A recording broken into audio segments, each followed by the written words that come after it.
দুনিয়ার সব মানুষগুলো হাসরের মাঠে উলঙ্গ দাঁড়াবে, সূর্যের ছায়া পাবে না, আরশে আজিমের ছায়া ছাড়া কোনো ছায়া থাকবে না। ওই সময় নবীদের কাছে উম্মতেরা দৌড়াবে, সমস্ত নবীরা নাফসি নাফসি বলে বলবে আমার ফিকিরে আছি, তোমরা চলে যাও।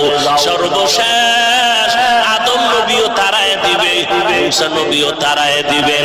এক পর্যায়ে আমার কাছে আসবে, আমি থাকবো মাওলার দরবারে মাকামে মাহমুদে। সবাই নাফসি নাফসি বলে কাঁদবেন, আর আমি আমার নিজের জন্য একবারও কাঁদবো না।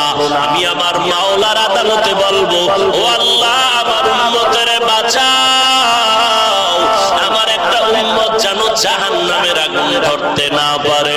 আমার আল্লাহ বলবেন, নবী আপনি কাঁদবেন না, ওয়ালা সাউফা ইউতিকা রাব্বুকা ফাতারদা, আমি আপনাকে রাজি খুশি রাখবো, আপনি কাঁদবেন না। একটা উম্মত জাহান্নামে আপনি যদি দিতে না চান, আপনি বেছে বেছে উম্মত গুলো জান্নাতের দিকে নিয়ে যান।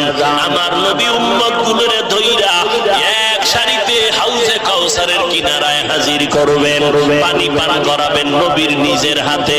হঠাৎ একটা পর্দা পড়ে যাবে, ফেরেশতাকে নবী বলবেন, পর্দা দিলে কেন? উম্মত তো বাকি আছে।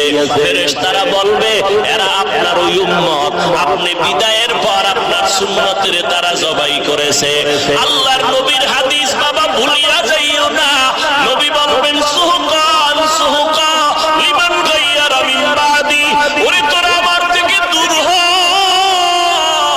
তোরা আমার উম্মত না। আমার দাঁত ভাঙা দিনের উপরে তোরা গাদ্দারি করেছো, আমার সুন্নতের জবাই করেছো, আমার আদর্শকে তোরা বিলুপ্ত করেছো রে বাবা।